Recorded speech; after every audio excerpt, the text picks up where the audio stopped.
Hola a todos, muy buenas noches y bienvenidos a este chat mensual. Hace poco celebramos un chat para celebrar los 500.000 suscriptores del canal de YouTube, pero bueno, este sería el chat mensual correspondiente al mes de abril. Y además es un chat mensual que en este caso viene apadrinado por Civislent. Y antes de empezar con el chat, pues dejadme dedicarle unas palabras al patrocinador en señal de agradecimiento por haber facilitado, por haber posibilitado este chat. Civislent, para quienes no lo conozcáis, aunque si lo queréis conocer tenéis el enlace en la caja de descripción de este vídeo y lo tendréis también en el comentario destacado.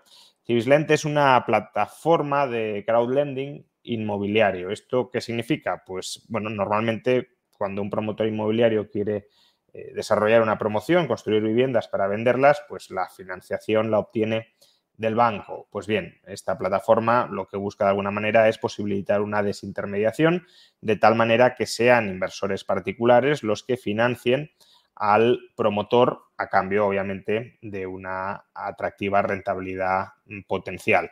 Pues esto es lo que hace esencialmente Civislent, poner en contacto a inversores particulares interesados en invertir directamente en promoción inmobiliaria y al promotor que tiene un proyecto. Es una plataforma que está autorizada y regulada por la CNMV desde el año 2017, que ha proporcionado hasta la fecha, aunque ya sabéis que las rentabilidades pasadas no aseguran rentabilidades futuras, pero que ha proporcionado hasta la fecha rentabilidades medias de entre el 8 y el 10%, pues justamente prestando a los promotores no a través de un banco, sino el inversor en Civislent para que desarrollen su obra. Y aunque es verdad que también toda inversión comporta su riesgo, detrás de la inversión de los promotores están los activos reales, las viviendas o los proyectos de vivienda que esos promotores están desarrollando y que actúan en parte como garantía frente a un posible impago de ese crédito. Además, también hay que decir que la inversión mínima es de 250 euros para aquellos que tengan interés en probar, en experimentar con esto y puedan tener algún tipo de miedo o de barrera o de precaución por si los importes mínimos iniciales son muy elevados. Como digo, si os interesa más el asunto, pues podéis consultar el link que aparece en la descripción del chat. Civislent, muchas gracias por apadrinar este chat. Y dicho esto, pues bueno, podemos ya empezar con las preguntas. Como ya sabéis, pues bueno, las preguntas que lleguen a través de los superchats pues tendrán prioridad a la hora de ser respondidas, pero si no hay superchats, pues voy contestando las preguntas que vayan llegando al chat sin más, ¿no? Pilar Invest pide una clarificación. Si he dicho rentabilidades de entre el 8 y el 10%, bueno, esas son las rentabilidades históricas que han logrado hasta la fecha. Eso no significa que sean rentabilidades que se tengan por qué seguir produciendo en el tiempo, porque no hay necesariamente una rentabilidad futura ligada a la pasada, como ya he mencionado, pero bueno, es la referencia que podéis tomar de lo que ha proporcionado esta plataforma hasta el momento, teniendo en cuenta también, claro, que rentabilidades altas suelen ir asociadas a riesgos altos, pero en este caso el riesgo en parte está mitigado por esas garantías reales, no es meramente un préstamo sin garantías ni mucho menos. Bien, vamos con las preguntas. Pizarro Martínez, ¿qué opino de la praxeología? Bueno, depende de qué entendamos por praxeología, porque yo creo que el término praxeología ya se ha convertido casi en una especie de fetiche mal entendido. Por praxeología se viene a entender pues, todo lo que hace y cómo lo hace la escuela austríaca. Y yo creo que ese no es una forma adecuada de entenderlo. Para mí, praxeología, y así está en el origen, es una forma de clasificar las ciencias. Praxeología significa ciencia de la acción humana. Y por tanto, lo que decía Mises es que la economía es una rama de la praxeología porque una de las ciencias que estudia la acción humana es la economía. Como taxonomía de las ciencias de la acción, he dicho ciencia de la acción humana, en realidad ciencia de la acción, como taxonomía de las ciencias de la acción creo que puede ser útil clasificar diversos saberes en ramas de la praxeología. Por ejemplo, podemos tener a la economía como ciencia que estudia la acción humana individual en un contexto de cooperación voluntaria. Podemos tener a la Escuela de Elección Pública que estudia la acción humana individual en un contexto de coacción, de relaciones hegemónicas, como es la política. Podemos tener la acción humana grupal o colectiva, o podemos tener en un contexto de cooperación voluntaria, y podemos tener la acción humana colectiva en un contexto violento, por ejemplo, teoría de la acción militar. Entonces, bueno, como eso creo que tiene sentido. Ahora, si ya le incluimos también la metodología que suelen definir o que suelen defender muchos austríacos ortodoxos, pues quizá en ese caso ya tendría menos sentido. Bien, o ya soy más crítico o menos estricto en ese sentido. De hecho, bueno, antes de este superchat, como hay una pregunta vinculada, perdón, con esto, pues la respondo, ¿no? Ricardo dice, ¿qué opinión le merecen los trabajos de Gabriel Zanotti en el ámbito de la metodología de la economía? Justamente lo que quería decir es que en el ámbito de la metodología creo que tiene más sentido la reinterpretación que hacen Zanotti y Kachanowski de la obra de Mises o del método de Mises a través de Maglub que la que hace Rothbard. Cuando digo que tiene más sentido no me refiero a si necesariamente Mises creía lo que dice Zanotti y Kachanowski, que no lo sé, tal vez no, pero desde luego si Mises habría estado más de acuerdo con la interpretación rothbardiana, pues sería un error de Mises. Y creo que la reinterpretación que hacen Zanotti y Kachanowski pues hace que la metodología austríaca pues, tenga un cierto rigor y una cierta razón de ser para testar las teorías científicas. Óscar Rodríguez pregunta ¿qué otros bancos de Estados Unidos están en riesgo?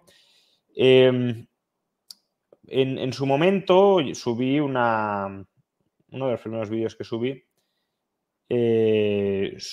3 o 4 bancos que estaban en potencial peligro, ¿no? Y 2 de ellos ya han quebrado, el tercero está muy cerca de hacerlo y el cuarto lo podéis buscar, creo que era Western Bancorp, que es otro posible candidato a caer. A ver, en general los que tienen...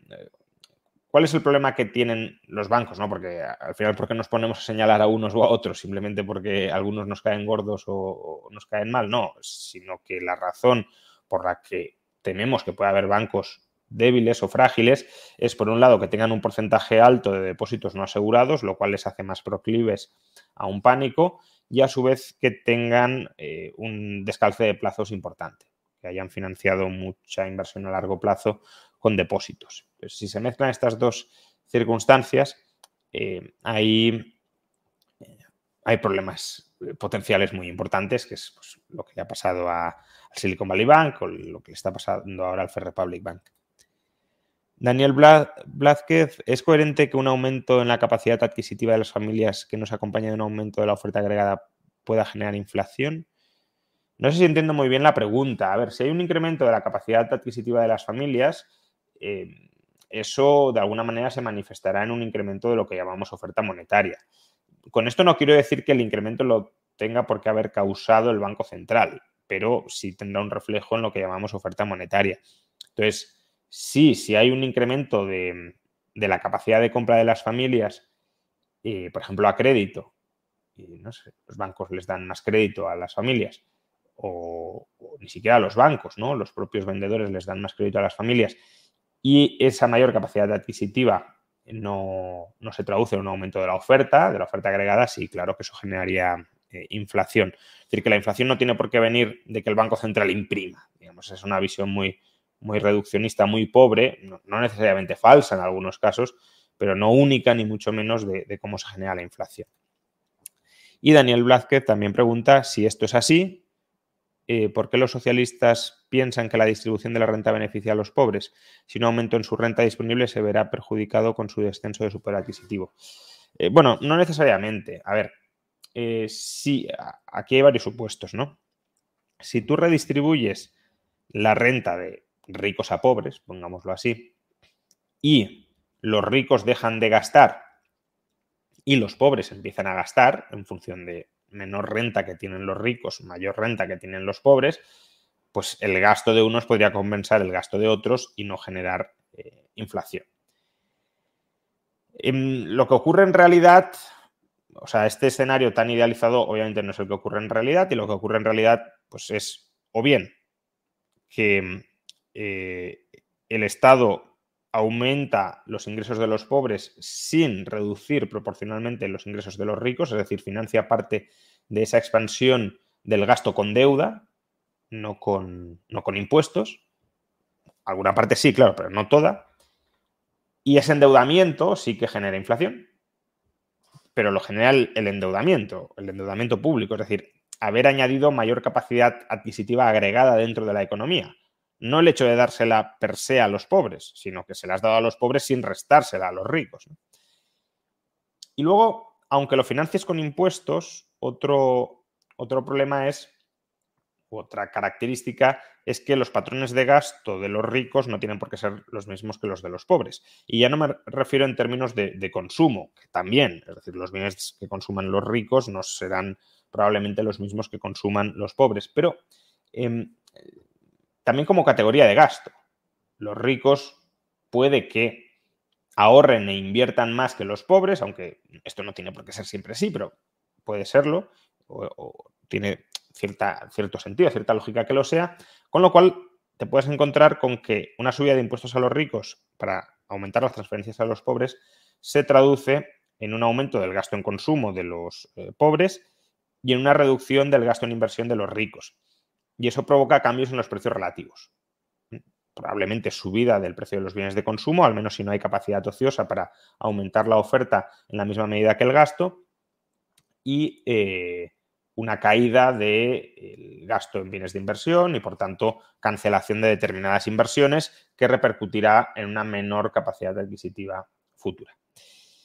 Bien, pero la última parte de tu pregunta era ¿por qué se defiende esto si al final esto perjudica a los pobres? Cuidado, no tiene por qué perjudicar a los pobres aunque haya inflación. Quiero decir, si la renta de los pobres ha aumentado en un 50% y la inflación aumenta en un 10%, pues aún así la renta de los pobres aumenta en un 40%. Vale, hay otras preguntas por aquí. Gar 2112. Yo no voto por principios obvios, pero a veces me pregunto si la batalla de las ideas es suficiente y no habría que dar mayor impulso a partidos de corte inequívocamente liberal. ¿Es utópico? A ver, yo creo que el enfoque no es el acertado. O sea, no estoy diciendo que solo la batalla de las ideas sea suficiente para cambiar las cosas. La batalla de las ideas se tiene que sustanciar en cambios políticos y una forma de articular esos cambios políticos es a través del voto. Ahora, pensar que la única forma o la forma más razonable o la forma más probable o la forma más exitosa de conseguir ese cambio es tratar de aglutinar el voto de muchos ciudadanos en torno a un partido de corte inequívocamente liberal, creo que eso es un error. Lo que hace falta es que las ideas liberales permeen entre los votantes y permeen entre todas las ofertas políticas, entre todos los candidatos políticos. Es decir, no es tanto que la gente se identifique militantemente como liberal y que por tanto vote al partido liberal, sino que el consenso ideológico mayoritario de una sociedad gire hacia el liberalismo. Por tanto, que incluso a lo mejor Izquierda Unida o Podemos propugnen rebajas de impuestos menos agresivas a lo mejor que otros partidos de corte más liberal, pero que lo más antiliberal que se produzca en esa sociedad sean pequeñas rebajas de impuestos o el mantenimiento del nivel fiscal, ¿no? Un poco lo que parece ser que ha dicho, que luego no dijo, pero bueno, me sirve igualmente, aunque luego se haya medio rectificado, porque ilustra el punto al que quiero llegar, ¿no? Hace unos días el secretario de Economía del PP en un debate dijo que el PP no quiere bajar impuestos, solo quiere mantenerlos. Realmente no dijo exactamente esto, por lo visto, sino que es una mala interpretación, pero me sirve para ilustrar el punto que quiero transmitir. Imaginad que el Partido Popular efectivamente está en esa tesis, que aunque no se diga, probablemente sea la tesis correcta. Es decir, que como mucho nos quedamos como estamos, ¿no? Bajar no, pero subir tampoco. Bueno, pues eso es una victoria del antiliberalismo sobre el establishment político, ¿no? Porque ya el partido supuestamente, uno de los partidos supuestamente más proclives a aplicar, no liberalismo, pero reformas con una cierta medalla liberal, pues ya acepta que no hay que bajar impuestos. Pues bueno, lo que hay que conseguir es que eso mismo se produzca en el otro lado, ¿no? Como decía Podemos, que el miedo cambie de lado. No el miedo, sino simplemente la hegemonía cultural, la hegemonía ideológica, y que, por tanto, sea Podemos el que diga mis propuestas son tan antiliberales que no voy a bajar impuestos. No los voy a subir, pero tampoco los voy a bajar. Ese sería un poco el camino o el objetivo, creo yo. Si no, que hasta cierto punto se consigue, ¿no? Es decir, Podemos hoy no defiende, por ejemplo, nacionalizar toda la economía. Pues bueno, eso es una victoria o una mini victoria liberal. Luego, claro, hay muchas otras derrotas liberales. Alberto Fernández, si tuvieras que crear una startup tecnológica, ¿crees que en general sería más ventajoso incorporar y operar en Estados Unidos en vez de en la Unión Europea o Reino Unido? Hombre, digamos, por ecosistema empresarial, diría que Estados Unidos, ¿no? Pero bueno, eso lo tenéis que valorar vosotros, conociendo, vamos, los empresarios me refiero. Yo al fin y al cabo no soy empresario y por tanto puedo dar mi parecer general o mi visión general. Bien, Gonzalo García, habiendo tantos indicadores que apuntan hacia una recesión, ¿por qué el mercado no la anticipa y las bolsas siguen sin caer fuertemente? Bueno, la cuestión es que partes del mercado no la anticipan, ¿no? La curva de rendimiento sí está invertida y eso se suele tomar como un indicador de recesión o al menos de intervención de la Fed para abaratar los tipos de interés ante el debilitamiento de la economía y, por tanto, claro, en cierto modo, lo que diría que anticipa el mercado es riesgo de recesión y una Fed que baja tipos de interés y consigue revertir esa recesión y por ese motivo las bolsas no tendrían por qué caer. Creo que hay muchas carambolas en esa operación, pero sería aproximadamente lo que probablemente estemos ahora mismo anticipando. Aún así hay indicadores ciertamente contradictorios. Hay indicadores que apuntan hacia un debilitamiento importante de la economía, pero hay otros que apuntan a una fortaleza mayor de la que cabría esperar a tenor de las subidas de tipos de interés. Guillermo Hispánico pregunta, conste que soy anti 100%, anti coeficiente de caja del 100%, pero si el 100% crea deflación, dispara el valor del dinero, ¿no debería bastar un intensivo minado de un supravalorado oro sin recurrir a la expansión crediticia fraccionaria?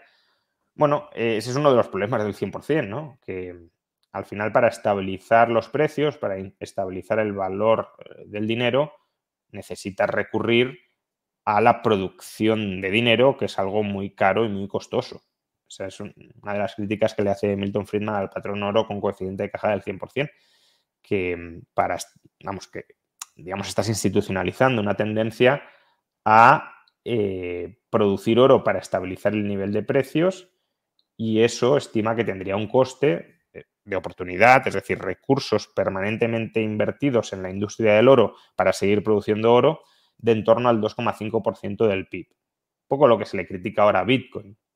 Pues imagínate si Bitcoin estuviese mucho más extendido, que consume mucha electricidad y que por tanto eso es un despilfarro de recursos. Bueno, una de las ventajas, no la única, porque otra ahora la mencionaré, pero una de las ventajas de coeficiente de caja no del 100%, es decir, de la libertad bancaria, es que puedes estabilizar los precios hasta cierto punto, no ilimitadamente, pero hasta cierto punto los puedes estabilizar sin necesidad de producir física o materialmente el dinero. La otra ventaja, pues que el ajuste que tú estás planteando es muy lento. Imagínate que hay un incremento muy fuerte de la demanda de dinero ahora mismo y eso lo que provoca es deflación o una tendencia a la deflación. ¿Cómo contrarrestas esa tendencia a la deflación ahora? No produciendo oro, porque la producción de oro es un proceso lento, de años. Entonces, o te comes la deflación a corto plazo o aceptas un coeficiente de caja no del 100%. Pozo, me encanta tu vídeo acerca del LVMH y sobre que Europa está anclada o vive del pasado. ¿Qué países de Europa crees que tienen más futuro o su economía es más dinámica? Pues todos los que han escapado del comunismo y no tienen esta herencia de una economía rentista y patrimonializada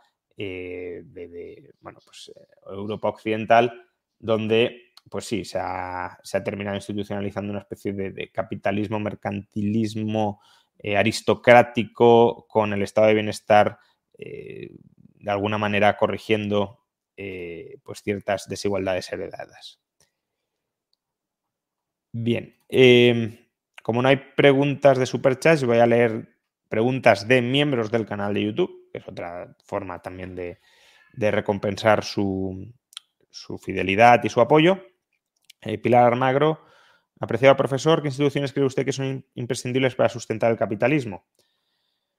Bueno, pues la libertad individual, evidentemente, porque el capitalismo es un sistema, incluso desde el punto de vista de Marx, ¿no? El capitalismo es un sistema de producción descentralizada y, por tanto, necesitas un sujeto individual, no colectivo o no colectivizado que produzca. Libertad individual, propiedad privada. El capitalismo se fundamenta en la propiedad privada de los medios de producción. De nuevo, si no hay propiedad privada de los medios de producción, no hay producción descentralizada.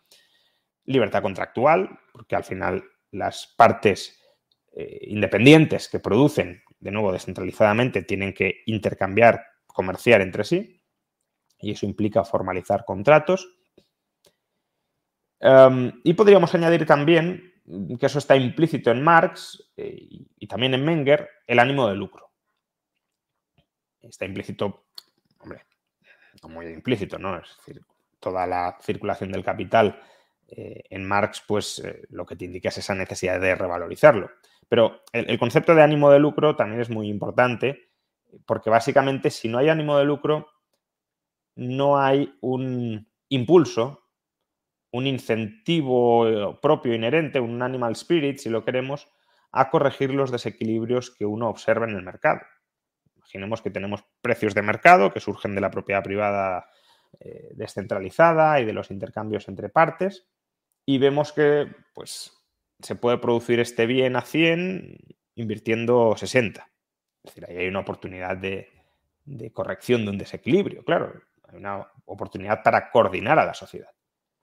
Imaginemos que uno dice, bueno, pues yo he localizado esto, pero me da igual porque no tengo ánimo de lucro, por tanto voy a dejar que esa descoordinación siga descoordinada. Pues, obviamente esto no permitiría un funcionamiento adecuado del sistema capitalista.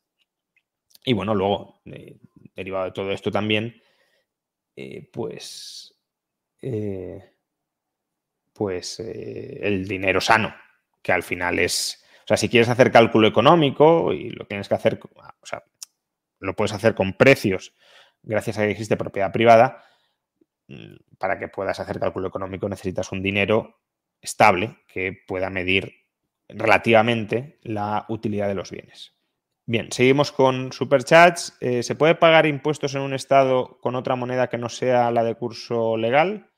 ¿O se podría pagar en dólares, por ejemplo? No, los impuestos se pagan en la moneda del estado que impone la moneda de curso legal.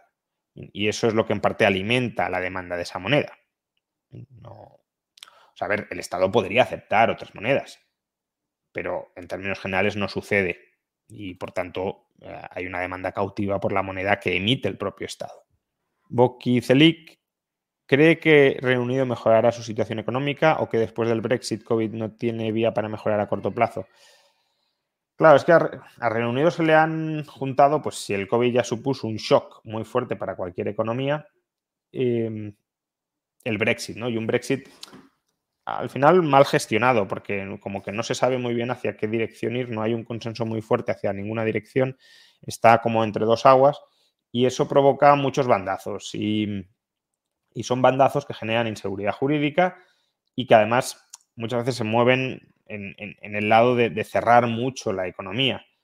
Y claro, mucho apoyo que tuvo el Brexit, yo defiendo el Brexit, o intelectualmente me parece la postura más saludable, Pero claro, si defiendes el Brexit, por ejemplo, para que no vengan inmigrantes, pues más allá de la postura xenófoba que podamos calificar o simplemente que quieres que no se contamine la ciudadanía originaria con ciudadanos extranjeros, más allá de estas consideraciones, lo cierto es que es de una miopía económica importante porque Reino Unido tiene un déficit de mano de obra en determinadas profesiones, bueno, en general, pero especialmente en determinadas profesiones. Entonces, claro, eso es un cuello de botella.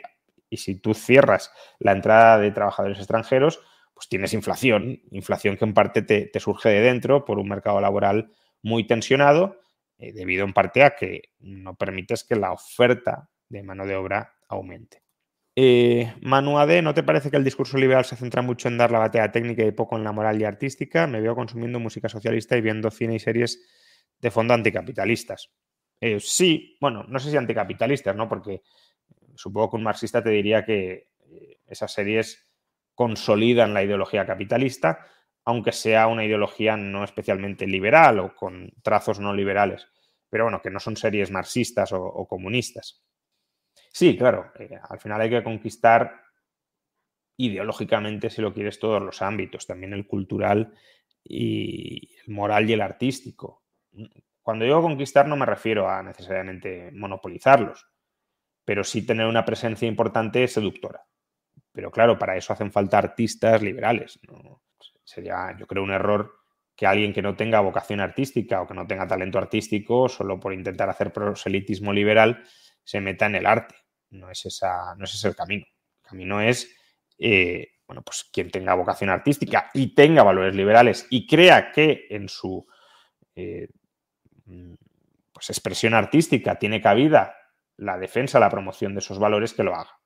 O al menos que no dé cabida, claro, porque atentaría contra sus principios, a ideas, propuestas o morales claramente antiliberales, ¿no? También puede ser que el arte no esté politizado ni a favor del liberalismo ni en contra, pero que no esté, como lo está en gran medida ahora mismo, politizado en contra.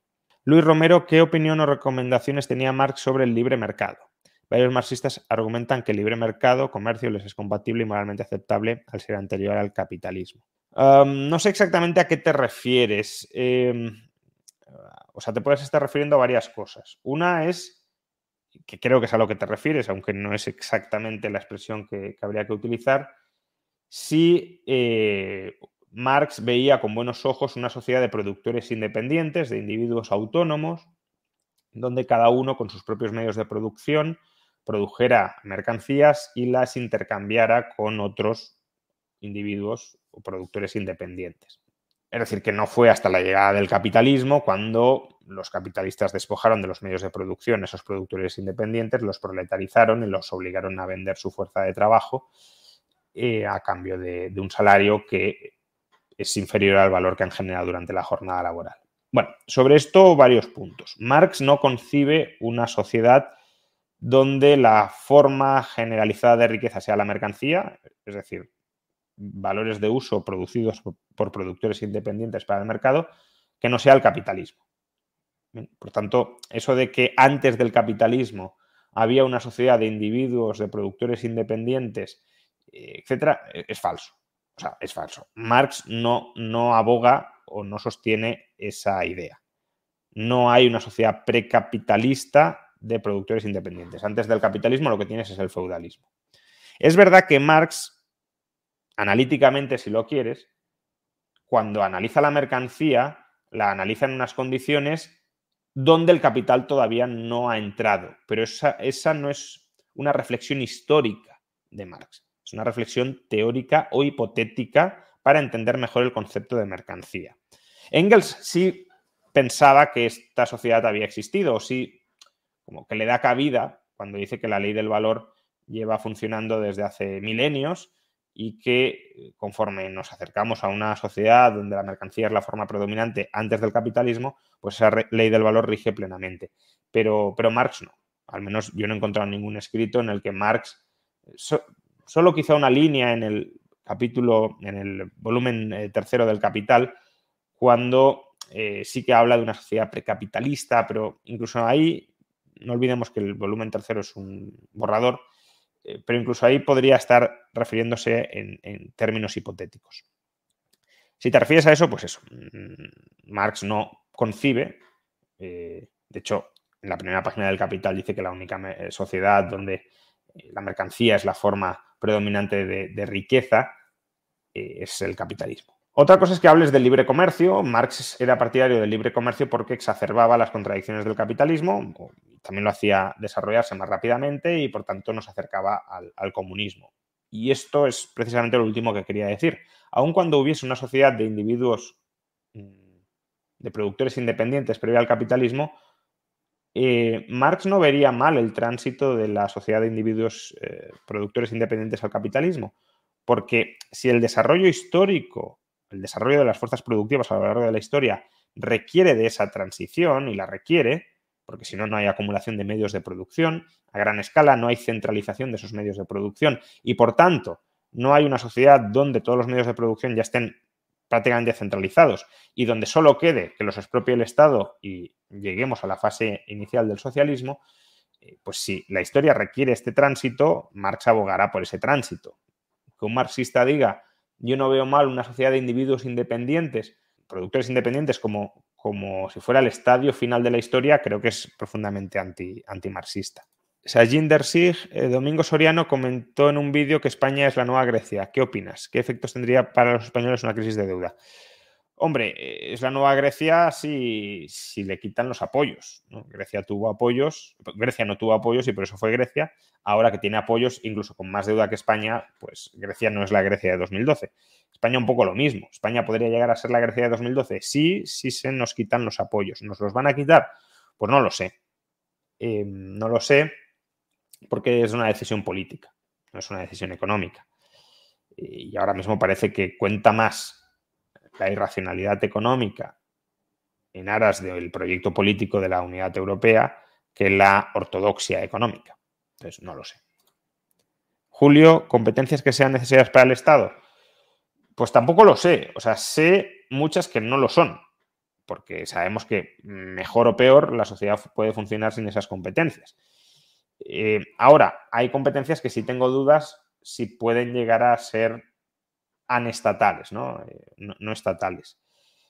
Pues la defensa nacional o grupal, nacional quizá no, pero sí grupal, la justicia penal, la civil tengo menos dudas, pero la justicia penal sí me cuesta imaginar una sociedad donde no entre la coacción de por medio y que establezca estándares de justicia penal. Y realmente poco más. Otra cosa es si buscamos otras justificaciones para intervenciones algo mayores del Estado, pero sociedad como tal puede funcionar y puede prosperar, no sé si menos o más, ese es otro debate, pero puede funcionar y puede prosperar con defensa y justicia penal administrados por el Estado. Todo lo demás podría privatizarse, incluso la seguridad interna. Otra cosa, ya digo, si es conveniente, si no, pero necesario, estrictamente eso. Como mucho, que ni siquiera lo sé. Jairo D. ¿Cómo ve las previsiones de crecimiento del FMI de la economía española? ¿Pecan como siempre de optimistas? ¿Qué opinión tiene del futuro del mercado laboral? Hombre, no pueden pecar siempre de optimistas porque las han corregido al alza para este año, aunque a la baja para el año que viene. Quiero decir que antes eran más pesimistas de lo que eran ahora. Bueno, yo creo que todavía es pronto para hacer previsiones realmente de cuánto va a crecer cualquier economía durante 2023.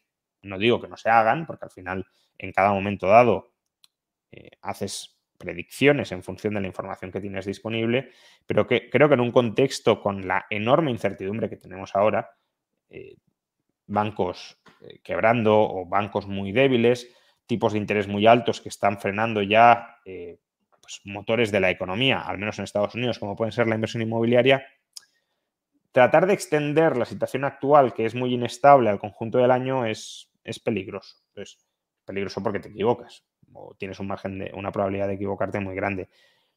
Claro, si las dinámicas que están hoy dentro de la economía española se proyectan y se extienden durante todo el año sin que haya turbulencias que las contaminen, pues no creo que sean previsiones necesariamente pesimistas, incluso optimistas, incluso podrían quedarse cortas.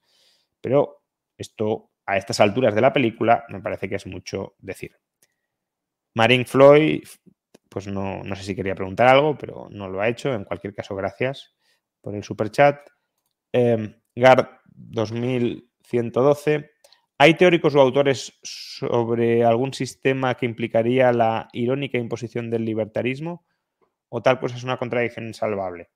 No, o sea, si por imposición entiendes una teoría libertaria sobre el origen del Estado, pues mismamente el libro de Nozick, Anarquía, Estado y Utopía, pues es eso, ¿no? Es decir, cómo pasamos de la anarquía al Estado mínimo y del Estado mínimo a la utopía. Y justificar sobre todo el Estado mínimo frente al Estado socialdemócrata. Es el objetivo del libro, pero también explicar cómo la imposición al final de un monopolio de la provisión de defensa, según Nozick, es inevitable. Entonces ahí podrías decir que se está imponiendo el liberalismo porque ese Estado mínimo impondría simplemente pues, la protección de la libertad y de la propiedad privada. La alternativa no es que no se imponga nada, la alternativa es que se coarten muchas más libertades, claro. Pero bueno, incluso en ANCAPIA se imponen cosas. Hasta cierto punto puedes decir que la propiedad privada es una imposición. O mi derecho a la libertad es una imposición. Te impongo que no me ataques. La cuestión es esas imposiciones, qué propósito tienen o qué bien jurídico protegen. La libertad personal y la propiedad privada protegen el proyecto de vida de cada persona bajo la condición de que esa persona respete el proyecto de vida de los demás. Bueno, si eso es lo que se tiene que proteger, pues se tendrá que imponer ciertas normas mínimas para garantizar esa protección. Ausencia de imposición como tal no va a existir porque va a haber conflictos, va a haber colisiones y el que se imponga al otro pues va a ser el que efectúe esa imposición. El liberalismo lo que te dice es las reglas han de ser imparciales, han de ser iguales, han de ser universales para todos y por tanto lo que se imponga no ha de estar sesgado sistemáticamente en favor de nadie, sino que tiene que ser un marco, como digo, impersonal dentro del cual todo el mundo pueda perseguir su proyecto de vida. Zasel, gracias por todo, Rayo. Tenía la duda de cómo un pequeño país liberal podría competir con un entorno de países proteccionistas o que subvencionen. Bueno, la cuestión es por qué tienes que competir con esas industrias que están subsidiadas. Al final, imagínate un subsidio a la exportación. Bueno, pues si un país extranjero nos quiere subsidiar la exportación de que nosotros compremos, importemos y ellos exporten de cualquier producto, pues que nos regalen ese dinero y que compremos esas mercancías. Es verdad que eso puede descapitalizar la industria nacional y si hay economías de aprendizaje, eso a largo plazo puede tener efectos negativos. Pero en la medida en que un país, a través de la acumulación de capital y de la innovación, pueda especializarse y pueda enriquecerse a través de cualquier conjunto de bienes, esto de que solo nos podemos enriquecer con determinados productos industriales, pues es bastante equivocado, es bastante erróneo. Ahí tienes países como Nueva Zelanda, donde la agricultura tiene un peso muy importante en su PIB, o países como Irlanda o como Luxemburgo, que tienen escasa base industrial. Y pues en la medida en que tienes espacio para producir productivamente otras muchas mercancías, incluso el turismo podría ser una de ellas, sí, claro, conseguimos captar clientes de alto poder adquisitivo que paguen por servicios de calidad internos, pero para eso necesitamos inversión, necesitamos capital, necesitamos innovación, nuevas tecnologías aplicadas en este caso al turismo. Entonces, yo no me obsesionaría con querer batir a aquellos que subsidian sus productos. Aprovechemos que nos regalan el dinero y especialicémonos en aquello en lo que, regalándonos el dinero, podemos ser relativamente mejores, incorporando capital y tecnología. Dazalk, hola Juan, si trato de estimar cómo van a ser los intereses en los próximos años basado en si va a haber más o menos socialismo, ¿es posible este análisis? No sé muy bien a qué te refieres con más o menos socialismo, más o menos intervencionismo estatal quizá. Bueno, pues es que no va a depender solo del intervencionismo estatal, va a depender también de si vamos a una recesión o no. Si vamos a una recesión, aunque haya más intervencionismo estatal, probablemente los intereses terminen cayendo porque la demanda de crédito se resentirá y, por tanto, el precio del crédito caerá. Por mucho que, hombre, claro, si en ese contexto el Estado se va a un déficit del 20%, pues no caerían, porque el crédito que no demanda el sector privado lo demandaría al público. Pero si no es ese el escenario que manejamos, pues lo normal es que caigan. Boquicelik, ¿cuál es el estado de Europa, que no de la Unión Europea que más defiende las ideas del liberalismo, tanto social, personal y económico. Pues sin ser perfecto, porque hay muchas cuestiones antiliberales, claramente, siempre que lo menciono dice, pero aquí, ya, vale. Es verdad que hay cuestiones en las que no lo es radicalmente, pero en su conjunto yo diría que Suiza, o si lo queremos ir todavía más al detalle, Liechtenstein, ¿no? Al fin y al cabo, aunque es un estado independiente, casi lo podemos considerar como un cantón suizo, pero si nos quedamos con estrictamente el más liberal sería Liechtenstein, y como un estado un poco más de peso y grande, Suiza.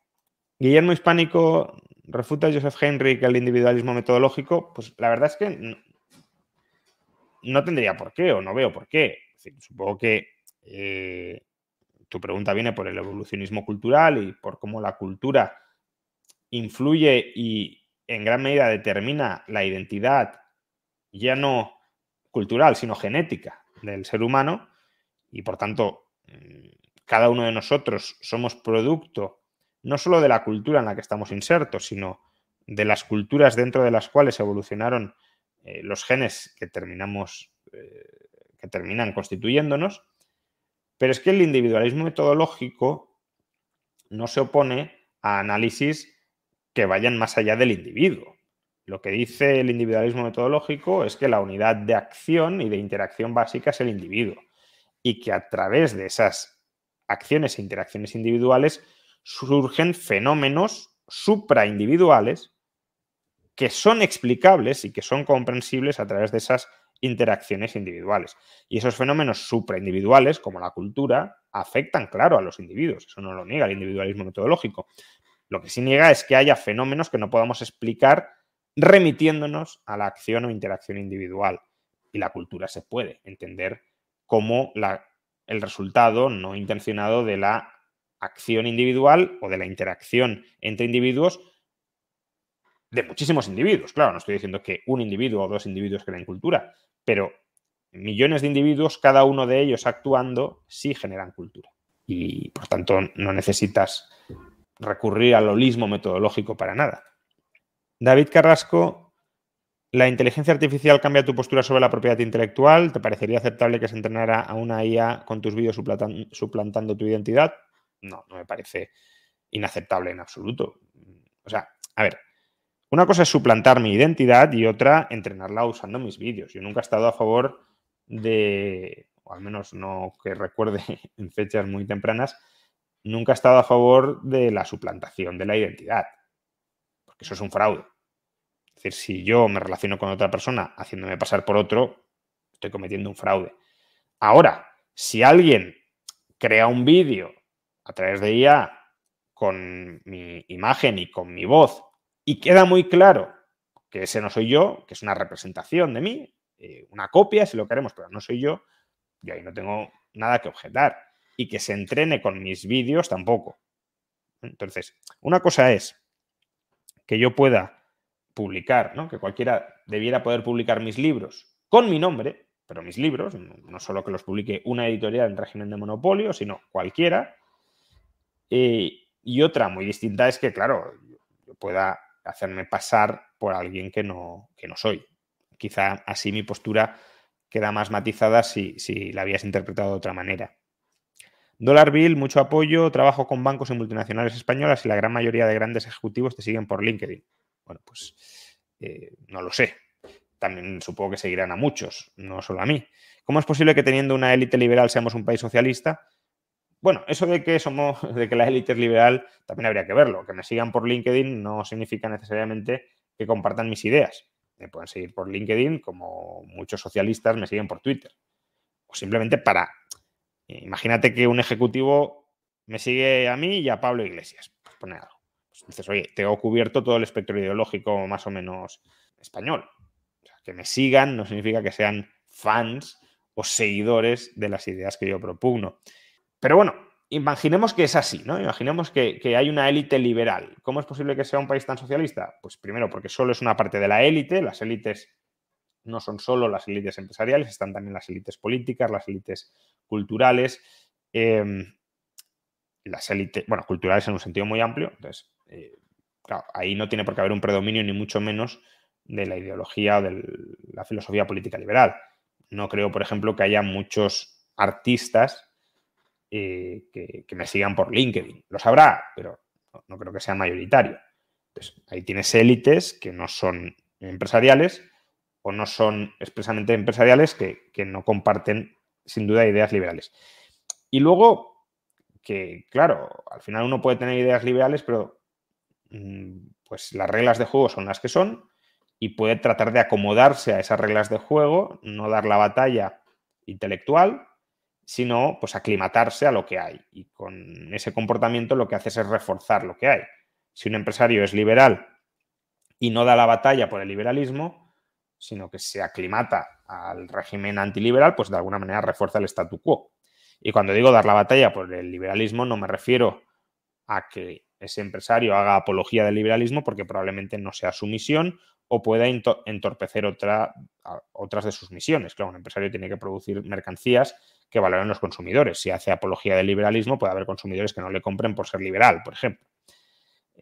Pero ese empresario sí podría apoyar a personas liberales, no necesariamente a mí, ni mucho menos, pero personas liberales que dan la batalla de las ideas a favor del liberalismo. Si cree que las ideas liberales son las ideas correctas para avanzar hacia una sociedad mejor, lo que no debería hacer es quedarse de brazos cruzados reforzando lo que hay, que lo que hay no es liberal o no especialmente liberal. Emilio Jesús Ávila, ¿cómo puede el liberalismo abordar el posible desempleo masivo causado por la IA, garantizando oportunidades sin renunciar a sus principios esenciales? Bueno, yo creo que cuando hablamos de la IA nos movemos en terreno muy pantanoso, porque de alguna manera estamos presuponiendo que no es imposible, pero tampoco probablemente es lo más probable, valga la redundancia. Estamos presuponiendo que la IA va a desarrollarse hasta un nivel X que generará un cierto desempleo y a partir de ahí se detendrá, con lo cual tendremos industrias que son desplazadas porque lo que hacen esas industrias lo podrá hacer mejor la IA y todo lo demás se irá igual. Pero yo creo que el gran reto, la gran preocupación que deberíamos tener con respecto a la IA es esa autocapacidad para seguir automejorándose, esa capacidad propia para seguir automejorándose que tiene la IA. Es decir, que haya gente que el próximo año se quede sin trabajo, puede ser, pero el gran reto es eso que está dejando sin trabajo esa gente, ¿cuánto va a tardar en ser más inteligente que nosotros? Y por tanto, en que pueda de alguna manera controlarnos o afectarnos en modos que nosotros no podamos evitar. Entonces, claro, si ya metemos la IA, dado que el futuro es tan incierto con la IA de por medio, yo prefiero hacer extrapolaciones de futuro sin tener en cuenta la IA. Pero si me preguntáis por la IA y por tanto metemos en las extrapolaciones de futuro a la IA, me cuesta ver ese escenario donde no, se desarrolla hasta aquí y ya a partir de aquí pues seguimos con el mundo tal como lo conocemos, pero con la IA habiendo pues, desplazado a varios profesionales en algunos sectores. No creo que ese escenario es tan sumamente inestable que a lo mejor ocurre durante un mes o durante 2 meses, pero lo que cuenta es cómo sigue ese proceso de mejora, de automejora continuada de la inteligencia de la IA y cómo eso nos va a afectar. En cualquier caso, y por no esquivar tu pregunta, porque es una pregunta pertinente y parece que la estoy esquivando, pero es que es pertinente desde un punto de vista filosófico, quizá, no diría que desde un punto de vista pragmático, pero bueno, por no esquivarla, ¿cómo nos podemos proteger? Pues del desempleo o del riesgo de desempleo uno se protege capitalizándose. Es decir, si yo tengo unas habilidades, o sea, si yo tengo un capital humano, que ese es el gran problema, si tengo un capital humano que me proporciona ingresos extraordinarios, ingresos salariales extraordinarios, con unas características y una especialización concreta, el riesgo al que me expongo como trabajador cualificado es a que mi capital humano no valga nada. En este caso no vale nada por la IA, en tu ejemplo. Con lo cual yo puedo seguir trabajando con mi fuerza bruta, pero claro, a un sueldo muy inferior, porque el rendimiento extraordinario que obtenía era por mi conocimiento, que en ese momento era muy valioso, con la IA deja de serlo. Claro, ¿cómo me puedo proteger frente a ese riesgo de descapitalización? Diversificando mi capital, mi patrimonio. Claro, si yo solo tengo en patrimonio el conocimiento, pues si ese conocimiento no vale nada, no tengo nada. Es como Noruega, ¿no? Noruega es rica porque extrae petróleo.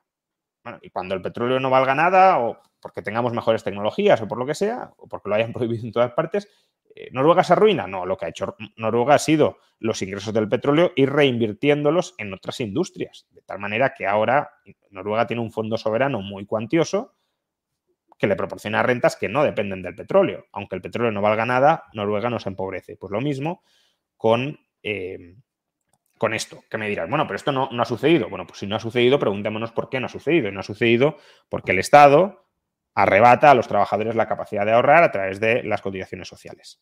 Y por tanto, el origen del problema está ahí. Que una parte de la población no puede ahorrar porque el Estado se queda con su ahorro para supuestamente pagarle pensiones en el futuro. Y por tanto, si se quedan desempleados, se quedan sin nada, se quedan sin patrimonio. Pedro Ruano, ¿crees que se debería incorporar inversiones en crowdlending como Cibisland a las carteras de inversión de inversores particulares?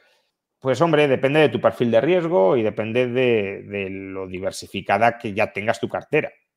Si tienes una cartera bastante diversificada, pues probablemente sea una inversión a valorar, como otras, pero una inversión a valorar porque, sobre todo en un país como España, donde parece que la promoción inmobiliaria debería seguir teniendo un cierto rol a la hora de incrementar la oferta de vivienda y solucionar la carestía de vivienda que hay, pues puede tener sentido. Claro, en otros países o en España, cuando esta necesidad de vivienda pues haya menguado, quizá tenga menos lógica, quizá tenga menos sentido. Al final es una inversión más, es casi como invertir en una empresa, pero no inviertes en una empresa, sino en un proyecto. Y de la misma manera que tiene sentido invertir en una empresa a través de bolsa, pues puede tener sentido invertir en un proyecto, en este caso financiado con deuda, sería una especie de bono, a través de en promoción inmobiliaria, vamos. Pero no creo que sea como la inversión por defecto para todo el mundo. Es una inversión que tiene que valorar, que puede serle interesante si ya tiene otras inversiones y a partir de ahí pues estudiarla y como todas, pues si le convence la rentabilidad riesgo que ha detectado, pues lanzarse. Y si además se permite con importes pequeños, pues puedes probar y ver sobre esos importes pequeños cuál está siendo el resultado. Pepe, ¿qué opinión te merecen los libertarios en Estados Unidos? Ron Paul y compañía. ¿Son equivalentes ideológicamente al liberalismo que defiendes en España? Bastante equivalentes. No diría que no en todo, porque en algunos casos son bastante conspirativos e incluso a lo mejor algunas de las políticas que plantean, como volver al patrón oro de manera unilateral y cerrar el Banco Central de manera inmediata, pues creo que no... O sea, a mí me gustaría volver al patrón oro, claro, y me gustaría que el Banco Central dejara de ser un monopolio, no tanto cerrarlo, sino que deje de ser un monopolio. Pero, bueno, esos son procesos largos, no son procesos inmediatos, y creo que a veces falta esa prudencia en este movimiento libertario estadounidense. Pero, bueno, en cuanto a principios últimos, sí, yo creo que somos, vamos, yo me he inspirado en ellos, no es que seamos, sino que a mí me han influido mucho. Borja Tarraso, que además es miembro del canal de YouTube. Hola Rayo, Sergio, un tío blanco hetero ha pedido que si pudiese reaccionar al vídeo de Quique Peinado. Le hago llegar tal mensaje porque el vídeo es surrealista. Bueno, pues lo miraré y a ver si tengo tiempo y reacciono. Juan Antonio, buenas noches. Ideas de inversión para combatir la inflación, que es Cibisland. Bueno, lo he explicado al principio del chat, lo que pasa es que supongo que muchos no habéis estado justo al principio. A ver, Cibisland es una plataforma que está hoy apadrinando este chat en directo y es una plataforma de crowdlending hacia promotores inmobiliarios. Es decir, un promotor normalmente se financia a través de un banco para desarrollar la promoción. Lo que plantea Cibisland, esta plataforma de crowdlending, es que los inversores particulares, sin mediar un banco, puedan financiar directamente a los promotores y, por tanto, embolsarse parte de la rentabilidad de la promoción, asumiendo, claro, parte del riesgo. Pero, como también he explicado, Cibisland, pues los préstamos que se materializan hacia los promotores tienen la garantía real de las promociones, con lo cual, desde ese punto de vista, se rebaja algo el nivel de riesgo. Y además, pues permite aportaciones muy reducidas desde 250 euros. Bueno, ¿es una forma de evitar o de combatir la inflación? Puede serlo. El real estate se suele considerar que es una de las formas con las que combatir la inflación. La cuestión que también debemos plantearnos es hasta cuándo la inflación seguirá siendo un problema, y esto ya es algo que no es tan obvio. Hombre, a ver, también depende qué nivel de inflación queráis combatir. Claro, si me decís un 3, un 3,5, pues probablemente eso sí sea un problema durante mucho tiempo. Si me decís un 10, pues no creo que sea el nivel de inflación que se esté perpetuando ni que deba preocuparnos a medio y largo plazo. Hola Juan, ¿cuál es tu opinión sobre cómo Chile debería manejar su política del litio para aprovecharla al máximo y evitar que pase lo mismo que con el cobre con Codelco? Bueno, yo el modelo que regía hasta el momento, quizá flexibilizándolo para facilitar mayor inversión privada, pero el modelo de royalties por el uso, por la explotación de los recursos naturales, me gusta, solo matizaría que, claro, los royalties van a parar al gobierno y el gobierno lo gasta como cree que quiere gastarlo y de esa manera no hay una correspondencia entre la explotación minera de las empresas y el beneficio contante y sonante de los ciudadanos. El ciudadano percibe que se le están llevando los recursos naturales. También habría que ver por qué son de ese ciudadano en concreto, porque el hecho de ser chileno, ¿no? Pues, ¿el Estado ha colonizado esos recursos naturales o se los ha quedado porque sí? Pero bueno, dada las condiciones políticas de hoy en día, si los recursos naturales son del Estado y el Estado los alquila para que los exploten los privados, que es como creo que se tiene que hacer, porque el Estado no tiene ni conocimientos, ni capital, ni tecnología, ni incentivos rectamente alineados para hacerlo, pues los alquila y lo que cobra por alquiler de explotación lo reparte monetariamente entre los ciudadanos. Ese es el modelo de Alaska con la explotación del petróleo, una especie de, no de renta básica, sino de dividendo ciudadano por el uso patrimonial de recursos naturales. Es algo que ya proponía en mi libro Contra la renta básica, que aunque critique la renta básica, no critico estos dividendos ciudadanos basados en la explotación de recursos naturales. Emilio Tilson, ¿podrías aclararme cuáles son los riesgos de un coeficiente de caja al 100% y deflación que serían problemáticos para la sociedad? A priori no lo veo. Bueno, ya he hablado un poco antes sobre esto, ¿no? Un coste es que si no permites una elasticidad de los medios de intercambio, de la moneda, de la oferta monetaria, si lo quieres, toda deflación se traducirá en un incremento de la rentabilidad de la minería de oro y, por tanto, en un incremento de los recursos, de los factores productivos que se destinan a producir oro para estabilizar el nivel de precios. Y eso es muy costoso. Ya he dicho que Milton Friedman estimó que aproximadamente habría que destinar el 2,5% del PIB al año para estabilizar los precios en patrón oro y, por tanto, el coste de oportunidad del patrón oro sería el 2,5% del PIB al año. Una barbaridad. Luego hay otro problema y es que si hay un cambio muy fuerte en la demanda de dinero, y lo suele haber, especialmente en determinados momentos, si tú tienes un coeficiente de caja del 100%, no puedes ajustar inmediatamente la oferta de dinero o monetaria a esa mayor demanda monetaria. Si la demanda monetaria supera la oferta, ¿qué sucederá? Que el valor del dinero aumentará. ¿Y eso qué significa? Que habrá deflación. Claro, los austríacos que defienden el coeficiente de caja del 100% dicen, no es un problema la deflación. Hombre, la deflación a largo plazo a lo mejor no tiene por qué ser un problema si responde a aumentos de la productividad. El problema es que si tú tienes un aumento muy rápido de la demanda monetaria sin que aumente la oferta y por tanto deflación o tendencias o pulsiones deflacionistas a corto plazo, tienes un problema muy, muy serio y es que los precios tendrían que caer todos en el mismo porcentaje para mantener los valores relativos entre los distintos bienes, que eso no ha cambiado, y es muy complicado que todos los precios a corto plazo se ajusten en la misma medida. De hecho, hay precios que son rígidos, que no se ajustan, hay otros que se pueden ajustar o se pueden sobreajustar. Luego hay incentivos a no ajustar los precios, porque si yo consigo que mi precio no baje, el precio de lo que vendo, y los otros sí bajen sus precios, incluso más de lo que deberían bajarlos porque yo no los bajo, yo gano poder adquisitivo.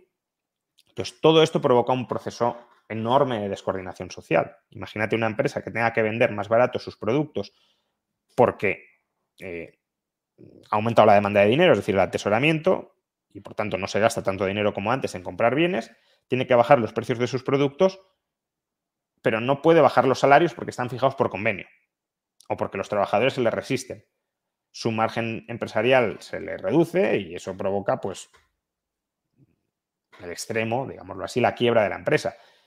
Claro, que ese fenómeno sea repetido, pues no es muy positivo, porque te genera descoordinación e inestabilidad económica recurrente. Bien. Y luego, bueno, el coeficiente de caja del 100% tampoco está exento de riesgos. Si tú tienes el dinero en una caja fuerte, te lo pueden robar. En cambio, si alguien te debe a ti dinero, no te pueden robar el dinero que te deben. Te podrán impagar, que es otro riesgo, el riesgo de contraparte, pero no tienes riesgo de deterioro, de robo, de extravío de la cosa. Entonces, a mí me puede interesar más que el gobierno estadounidense, por ejemplo, me deba dinero, a tener yo dinero físicamente conmigo. Porque si tengo el dinero físicamente conmigo, lo puedo perder, se me puede deteriorar, me lo pueden robar. En cambio, si el gobierno estadounidense me debe dinero y no me paga, pues cuando lo necesite le digo, dámelo, que lo voy a gastar ahora. Pero no lo tengo que llevar siempre encima o guardarlo siempre encima con los costes y riesgos que ello también supone. Miguel Romero Sanz, enhorabuena por tu trabajo, Rayo, muchas gracias. ¿Cómo defendiendo la gestación subrogada nos opondríamos desde el liberalismo a la compraventa de órganos? Si es que no estoy equivocado en oponerme.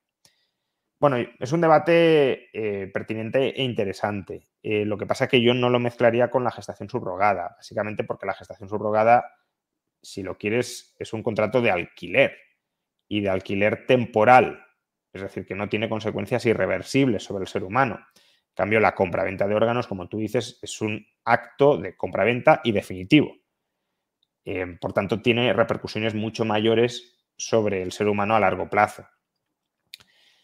¿Cómo nos podríamos oponer? Bueno, realmente yo creo que en este tipo de contratos, en cualquiera de ellos, lo que uno puede temer en mayor medida es que la persona tome esa decisión apurada por circunstancias económicas que no debería sufrir. Es decir, uno puede considerar que el hecho de que un pobre se vea forzado a vender sus órganos es algo detestable y claro que moralmente es repugnante. O al menos muchos lo podemos ver así. No sé si todo el mundo, pero muchos lo podemos ver así. Y por tanto que deberíamos reformar la sociedad de tal manera que el pobre no se vea forzado, abocado, empujado, coaccionado, dirían algunos, aunque la coacción yo la reservaría para el uso de la fuerza, pero no se vea empujado a vender sus órganos. Y otra cuestión sería si la persona que tiene absoluta suficiencia económica y que no está apurada por circunstancias económicas, si debería o no poder vender sus órganos. Yo creo que en este último caso, que probablemente para todos los que se oponen a la compraventa de órganos sea un escenario de ciencia ficción o de laboratorio, porque no existiría que el rico venda sus órganos, pero creo que incluso ahí los argumentos para oponerse a ello serían débiles por parte de los defensores. En el otro caso, no. En el otro caso, que una persona se pueda ver empujada a tomar malas decisiones que tienen consecuencias irreversibles, pues desde luego es un argumento a considerar. Y la necesidad de reforma social para que no haya personas que se vean abocadas a ello también. La cuestión es qué reforma social es la que posibilita o la que contribuye a que esto no suceda. ¿Meramente prohibirlo o mejorar efectivamente las condiciones materiales de esas personas que se ven abocadas a ello? Porque claro, aunque prohíbas esto, si estás desesperado económicamente, tomarás otras muy malas decisiones económicas, muy seguramente. Con lo cual, lo que habría que cortar de raíz es esa mala situación económica. ¿Cómo se corta? Pues, claro, los marxistas te dirán socializando los medios de producción. Los liberales no. Los liberales diremos extendiendo más la libertad de mercado, posibilitando la capitalización de esas personas, es decir, el ahorro propio y la patrimonialización. Y en última instancia también con movilización ciudadana de carácter voluntario para ayudar a las personas que en un momento determinado están en una situación desfavorecida. Alca, 3 países a los que emigrarías de tener que huir de España. Bueno, pues Suiza, los motivos ya los he dado, creo que es el país más libre de Europa. Estados Unidos, que aunque no es un país especialmente libre, sigue teniendo, al menos en determinados estados, porque claro, Estados Unidos también es muy, muy grande, esa cultura de la libertad. Y quizá Irlanda, por motivos similares. También tendría que pensar mejor la respuesta porque la verdad es que no me he planteado emigrar y por tanto lo he dicho todo un poco a bote pronto, pero bueno, a priori no serían, creo, malas elecciones. ¿Qué opinión te merece la propuesta de nueva moneda común de los BRICS? Perdón si lo has mencionado ya. Bueno, creo que es juntar a a emisores poco creíbles de moneda para crear una moneda que tampoco será muy creíble y que además va a tener problemas de gobernanza muy serios. Porque al final, si el euro los tiene, ¿cómo no los va a tener esta moneda conformada por países que están mucho más habituados a abusar de la política monetaria que los países europeos? Bien. Carlos Calvín, ¿no podría tener la IA un impacto contrario a reducir los ingresos en empleos cualificados? Ejemplo, utilizo ChatGPT para resolver dudas muy concretas, ahorrando tiempo de análisis, lo que permite finalizar tareas y facturar más. A ver,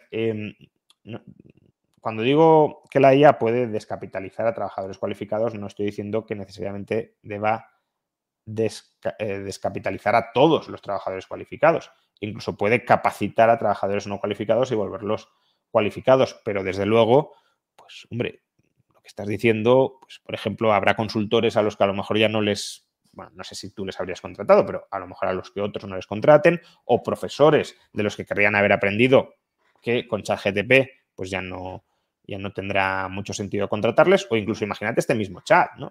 Aquí pues hay gente que está pagando por los superchats para que yo conteste preguntas. Bueno, lo agradezco, claro, pero no sé, imaginad que no hay por qué imaginar mucho, pero que la IA contesta mucho mejor que yo, pues para qué vais a venir aquí a realizar ningún superchat. Entonces todo eso descapitaliza, claro que descapitaliza, lo cual no significa que todo empleo cualificado quede descapitalizado. Aunque si la inteligencia artificial se sigue mejorando, inevitablemente será así. Seremos más bien rentistas que no trabajadores. J, ¿cómo proteger las libertades en democracia, cualquier sistema político? Yo creo que con una ciudadanía consciente de que la libertad está siempre en peligro y deseosa de querer defenderla. Y creo que faltan esas dos condiciones hoy. La ciudadanía no es consciente de que su misión o una de sus misiones como ciudadanía es defender la libertad y por otro tampoco me queda muy claro que quiera defender la libertad. La libertad como tal, no como un planteamiento genérico y vacío de contenido. Borja Tarraso, un muy amigo con el que estudié, se especializó en IA en la Universidad de Osaka en Japón y más tarde hizo su doctorado en el MIT. Puede aclarar muchas cosas y explicar mitos y dogmas por si quieres entrevistarle. Bueno, lo tendré en cuenta porque es un tema, desde luego, de mucha actualidad y que plantea muchas dudas o tiene muchas aristas. Gracias, Borja. Jona, ¿es legal por usted dumping y los derechos de autor? No sé muy bien qué quieres preguntar, si debería ser legal el dumping y no respetar los derechos de autor, porque legal claramente no es hoy en día. Entonces no sé si es que debería ser.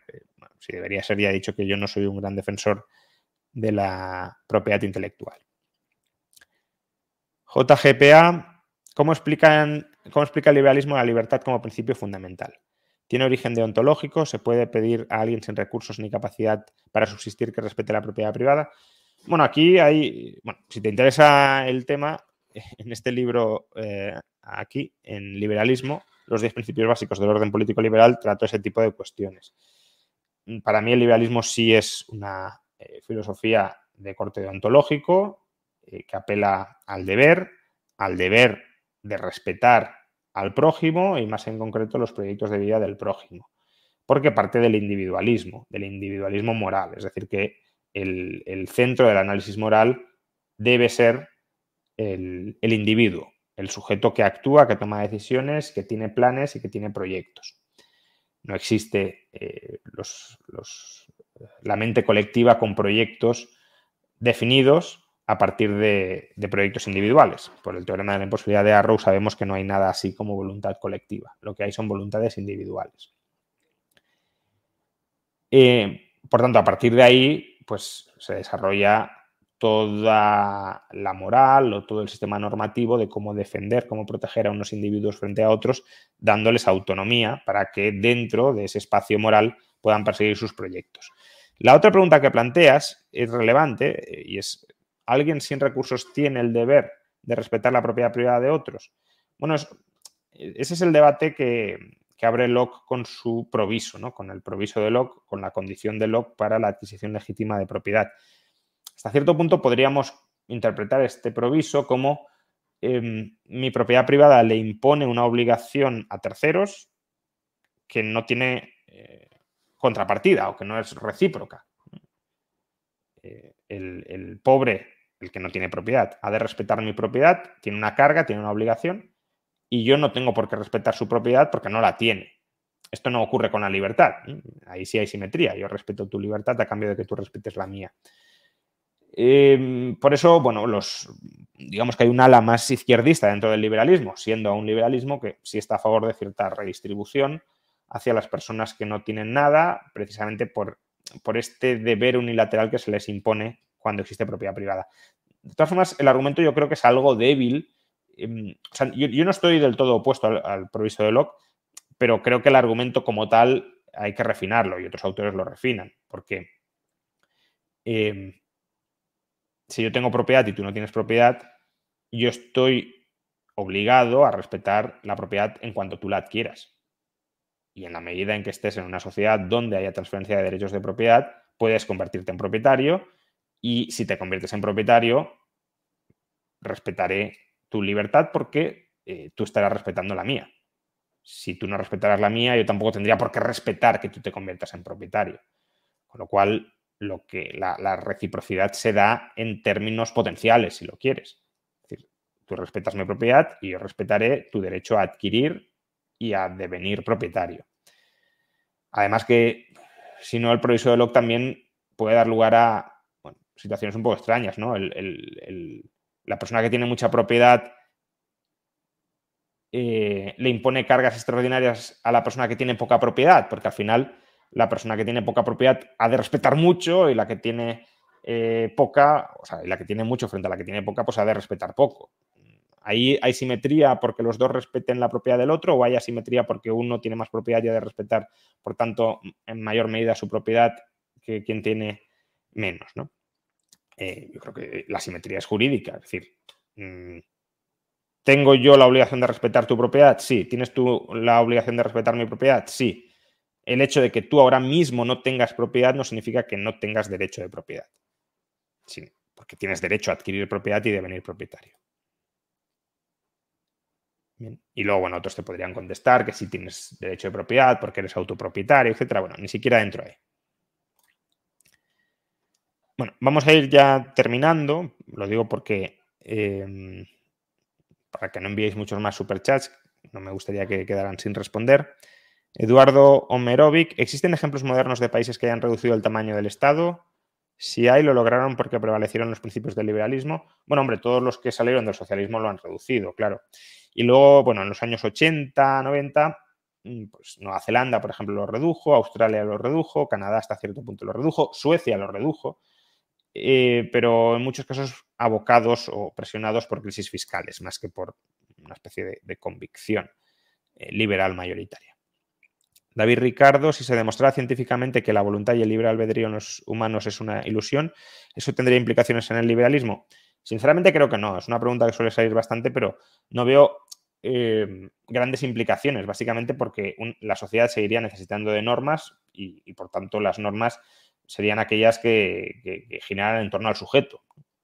Porque aunque no exista libre albedrío, la agencia operativa, el agente, el que toma decisiones, aunque no sean decisiones tomadas de alguna manera libres de influencias o de manera no determinista, seguiría siendo el sujeto. Y por tanto, si reglamos las interacciones entre sujetos, pues habrá que reglarlas. ¿Y cómo? Pues las normas liberales siguen siendo las más razonables.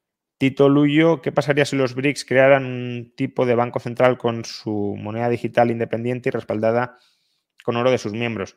Yo aún así no me fiaría mucho de ese pasivo, la verdad, porque son países, son más bien estados, no países, son estados sin demasiada credibilidad y además con agendas no comunes y por tanto creo que no puede salir demasiado bien el experimento de una unión monetaria en ese campo. Carlos Calvin, continuarás escribiendo. Bueno, la verdad es que como parece que la IA ya lo va a escribir todo, me quita un poco las ganas, pero sí, claro que continuaré escribiendo mientras la IA me lo permita. ¿Tienes algún tema ya pensado para escribir el nuevo libro? Sí, probablemente sea de teoría monetaria. Es más o menos en lo que estoy trabajando ahora mismo. lo estoy trabajando para las clases de la Universidad de las Hespérides, como ya sabéis, que empezamos en octubre. Pero bueno, de ese trabajo, de ese borrador de clases y de apuntes, pues también surgirá, espero, bueno, ya tengo muchas ideas, claro, pero mejores ideas para un libro sobre teoría monetaria. Pues bueno, llevamos ya 1 hora y 20 minutos. Creo que podemos dar por terminado este chat, apadrinado. Bueno, antes de terminar, venga, pues, ¿cuáles son los 3 libros tuyos que más recomiendas leer? Pues, ya que puedo meter la cuña publicitaria, pues el último, Anti-Marx, aunque no es fácil, no es lectura ligera. Y luego Liberalismo, los 10 principios básicos del orden político liberal, que bueno, creo que es incluso el primero que uno tendría que leer para ubicarme ideológicamente y para que entienda lo que defiendo, esté a favor o esté en contra. Y luego quizá Una revolución liberal para España, porque es la aplicación práctica de muchas de las ideas generales, abstractas, teóricas de liberalismo. Pero bueno, no puedo dejar de recomendar Anti-Marx porque es el libro del que estoy más orgulloso y además el más reciente y por tanto el que me gustaría que leyerais y por el que os interesarais, aunque sé que es un tema pues, que no a todo el mundo le interesa y que además está tratado con un nivel de exhaustividad que puede ser en algunos momentos farragoso o innecesario para el lector promedio. En cualquier caso, lo dicho, muchas gracias por acompañarme en este chat y muchas gracias también a Civislent por haber apadrinado este chat mensual. Si queréis obtener más información de esta plataforma de crowdlending a promotores inmobiliarios, lo podéis encontrar en el link que aparece tanto en la descripción de este vídeo como en el comentario destacado del mismo. Muchas gracias y nos vemos pues, próximamente. A lo largo del mes de mayo volveremos pues, con la tertulia macro, volveremos con la entrevista a la Universidad Francisco Marroquín y con otros formatos que ya iré anunciando porque también habrá otras entrevistas no regulares, pero que sí saldrán en mayo. Hasta entonces, muchas gracias y buenas noches.